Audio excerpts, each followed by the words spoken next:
Now we come to chapter 9, and I'm not going to have too much to say about chapter 9, because we have the story of Abimelech, the sinful and wicked son of Gideon.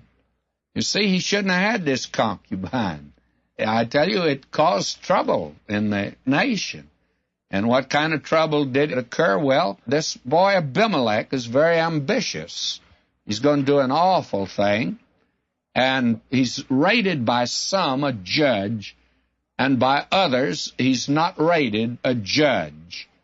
And you'll note that in my outline that I've given, more or less, I guess you'd say I've taken a middle course, because in this fifth apostasy, there was civil war, and it was caused largely by Abimelech.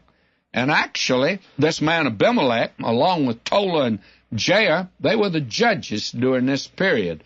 I don't think any of them did very much, but they're recorded as being the one during this time of internal trouble that was actually caused by Abimelech and the awful thing that he did.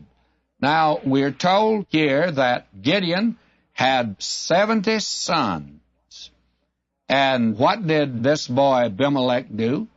Well, we find here that the men of Shechem, because his mother was from that land, they followed this boy Abimelech, and he had heard the nation wanting Gideon to become their ruler and his son, and so this boy wanted to become a king. He's very ambitious. And the thing that he did, and I'm not reading all of this chapter, I trust you will. You'll find it very candidly, very profitable, because here's a lesson. This reveals the sin of man. And you find here that this man Abimelech is a very wicked person.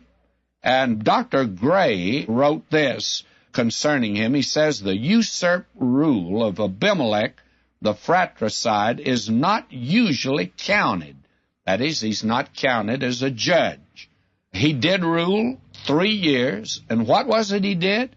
He slew the 70 sons of Gideon, and he made himself king. And his abortive reign reveals, I think, the truth of Daniel 4:17. The Most High ruleth in the kingdom of man, and he setteth up over it the basis of man. Now, when a good ruler comes along in the world, a great many people say, well, God raised him up. What about that wicked ruler? Well, God permits him to come to the throne. You know why? Because like priests, like people, is the principle here. And we find that these people, they got the kind of ruler they deserved. And they wanted this boy Abimelech to rule over him, and he ruled over them.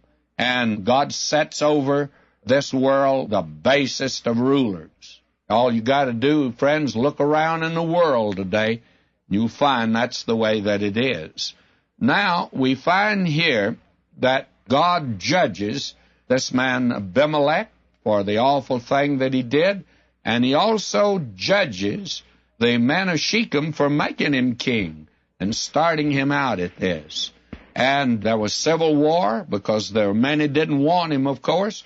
And I'll begin reading now at verse 52. And Abimelech came under the tower, and fought against it, and went hard unto the door of the tower to burn it with fire. And a certain woman cast a piece of a millstone upon Abimelech's head, and all to break his skull. Then he called hastily unto the young man his armor-bearer, and said unto him, Draw thy sword, and slay me, that men say not of me a woman slew him. He didn't want that reputation. And his young man thrust him through, and he died. And when the men of Israel saw that Abimelech was dead, they departed every man unto his place. Thus God rendered the wickedness of Abimelech, which he did unto his father in slaying his 70 brethren. And all the evil of the men of Shechem did God render upon their heads, and upon them came the curse of Jotham, the son of Jerubbaal. Now, this is the sad story and the sad ending, actually, of this man Gideon. After being such a remarkable ruler and lifted up out from nothing, then to have this in his life that God could not approve of, did not approve of, and finally had to judge.